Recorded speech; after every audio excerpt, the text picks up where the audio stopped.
और इस वक्त एक बड़ी खबर हल्द्वानी से। हल्द्वानी में उपद्रवकारियों को देखते ही गोली मारने के आदेश दे दिए गए। जी हां, सीएम ने मामले की हाई लेवल बैठक की है और दंगाइयों को गोली मारने के आदेश दे दिए गए हैं। मुख्य सचिव और पुलिस महानिदेशक के साथ मुख्यमंत्री ने हालात की समीक्षा की है और इसी के बाद गोली मारने के आदेश दिए गए हैं।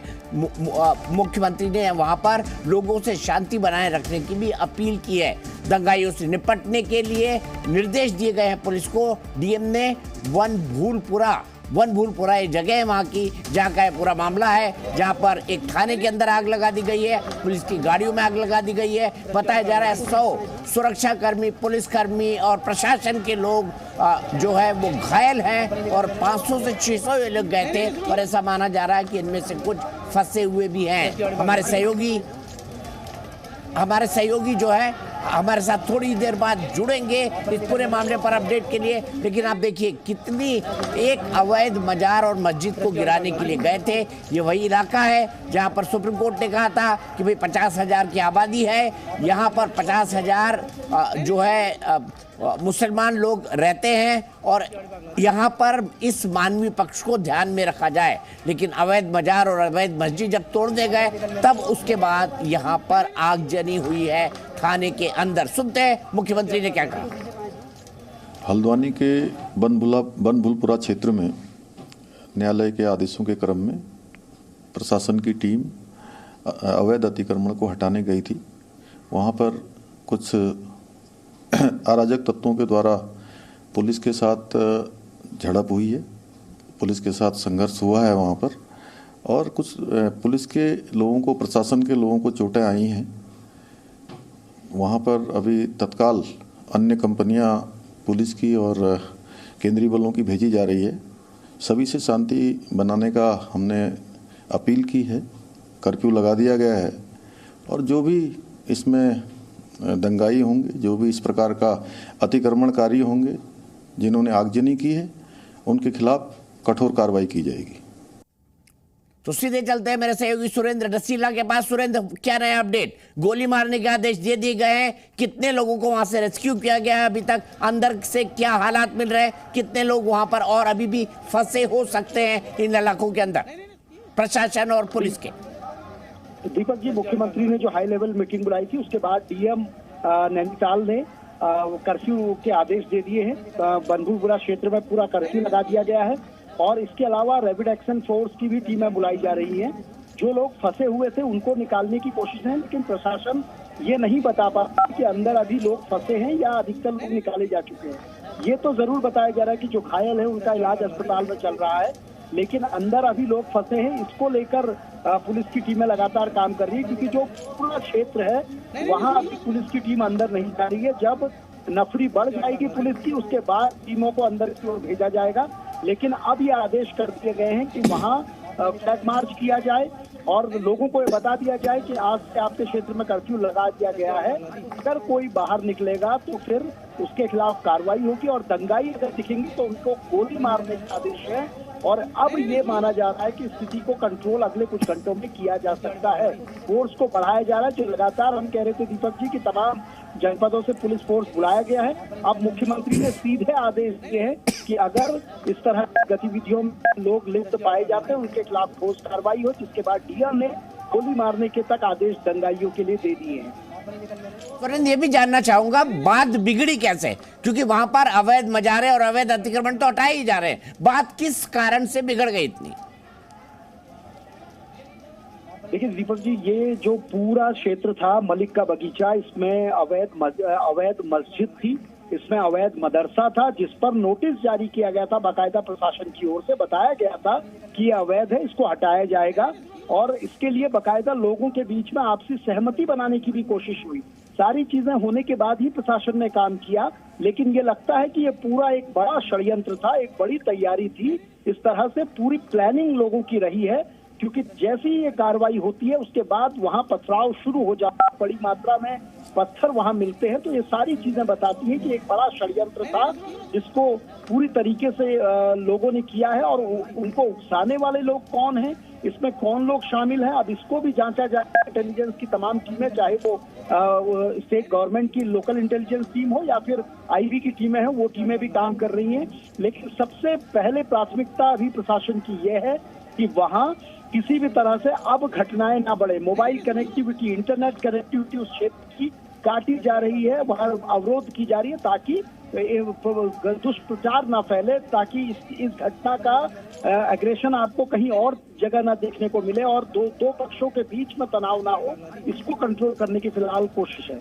और वाकई आपने ठीक कहा सुरेंद्र, संयम लोग बनाए रखें, तनाव और न फैले, यही सबसे बेहतर होगा हल्द्वानी के लिए भी, राज्य के लिए भी और हमारे देश के लिए भी, कि एक आपस का सद्भाव बना रहे। इस बीच पुलिस के बड़े अधिकारी क्या कह रहे हैं, आइए एक बार सुन लेते हैं। सुरेंद्र, आप हमारे साथ बने रहिए। देखिए, आज शाम लगभग 4 बजे एक हल्द्वानी में बनभूलपुरा इलाके में जिला प्रशासन और पुलिस की संयुक्त टीम जो है वो माननीय न्यायालय के आदेशों के क्रम में अवैध अतिक्रमण हटाने की कार्रवाई कर रही थी। तो उस कार्रवाई के विरोध में वहाँ कुछ उपद्रवी अराजक तत्वों द्वारा पथराव किया गया, आगजनी की गई और उनके पास शायद ये भी सूचना है कि अवैध असलहों से उन्होंने पुलिस और प्रशासन पर फायरिंग भी की और कुछ पुलिस की गाड़ियों को जलाने की सूचना है। थाने के आसपास भी तोड़फोड़ और आगजनी की सूचना है। तो घटना की जैसे ही सूचना मिली, वहाँ तुरंत जो हमारे डीआईजी कुमाऊं हैं वो भी मौके पे पहुँचे और आसपास के जनपदों से अतिरिक्त पुलिस बल भी वहाँ भेजा गया है और साथ ही साथ राज्य सरकार द्वारा एमएचए से इसमें अतिरिक्त पुलिस बल की मांग भी की गई और 4 कंपनी हमें एडिशनल सेंट्रल फोर्सेस भी तत्काल एमएचए द्वारा उपलब्ध करा दी गई हैं।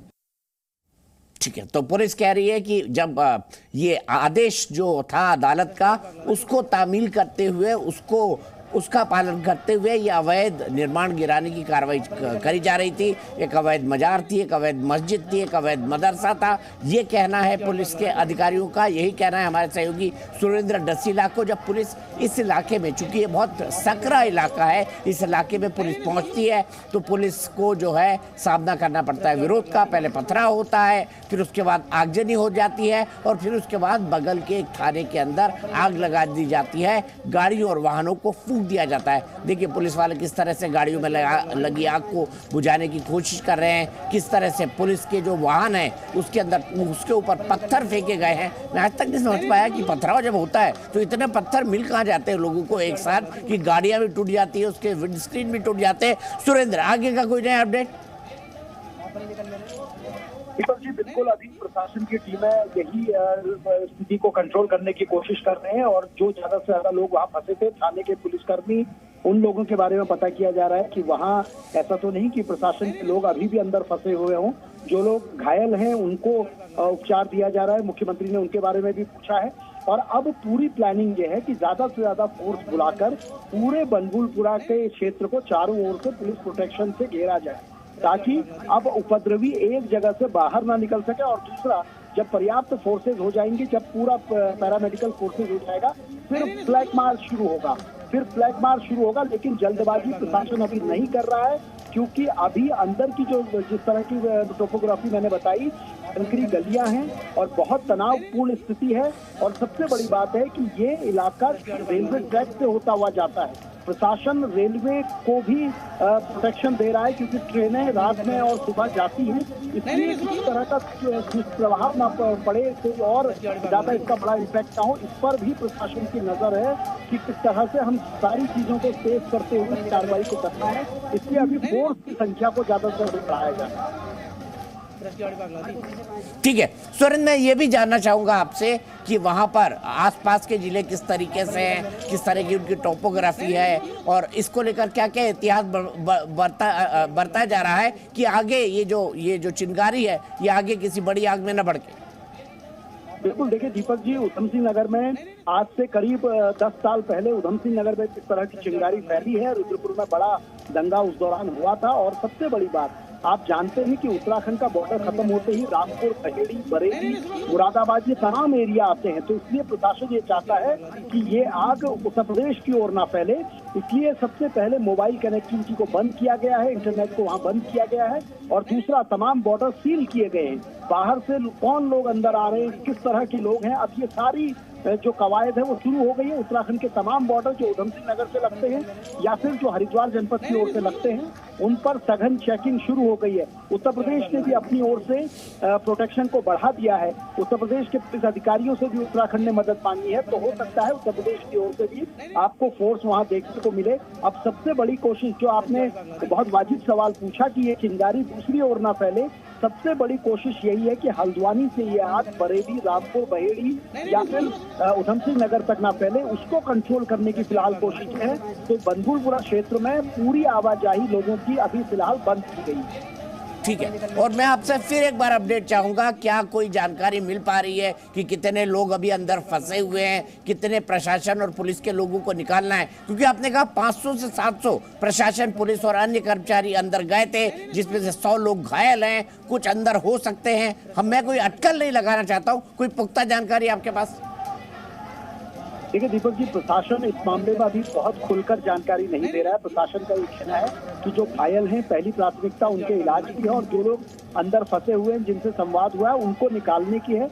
हालांकि जो आगजनी हुई थी उसको पूरी तरीके से बुझा लिया गया है। दमकल की तमाम गाड़ियां अंदर गई हुई थी और अभी फंसे होने के मामले में प्रशासन की ओर से कोई क्लियर जानकारी नहीं आई है।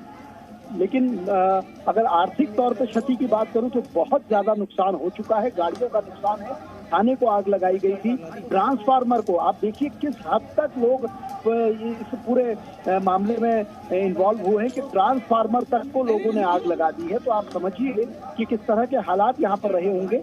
हालांकि प्रशासन ये कह रहा है कि हम अगर कोई भी कहीं फंसा होगा चल रहे हैं, इसे बुझा दिया गया है कंप्लीटली। तो ये एक बड़ी खबर है कि वहां पर सिचुएशन को कंट्रोल करने के लिए जितनी भी आग लगी थी, आप ये लगा दीजिए प्लीज, थोड़ी देर पहले की तस्वीरें ये लगा दीजिए, दोनों तस्वीरों पर थोड़ी देर पहले की तस्वीरें। मोबाइल और इंटरनेट पर पाबंदी लगा दी गई है। हिंसाग्रस्त इलाके में अलर्ट पर है प्रशासन, आसपास के इलाके में ना फैले इसलिए जो है इस पर प्लीज एक स्लग लगा दीजिए। थोड़ी देर पहले की तस्वीरें, सीमावर्ती इलाकों को सील कर दिया गया है। सुरेंद्र, कितने बजे शुरू हुआ था और ये आगजनी कब बंद हो गई, कुछ बता सकते हैं आप टाइमलाइन? देखिए दीपक जी, जब ये दोपहर में ये कार्रवाई चल रही थी तो हल्की झड़प तब से ही शुरू हो गई थी, लेकिन शाम होते होते शायद ये पूरा प्लान था कि जैसे जैसे हल्का अंधेरा शुरू होगा तो ये पथराव की कार्रवाई शुरू की जाएगी ताकि विजुअलिटी की दिक्कतें आए, और यही पूरा देखने को मिला। 6 बजे के बाद धीरे धीरे इस घटना ने उग्र रूप लिया और जैसे जैसे हल्का अंधेरा होता रहा ये घटनाएं बढ़ती रही। और देखिए कितनी प्लानिंग इन लोगों ने की होगी।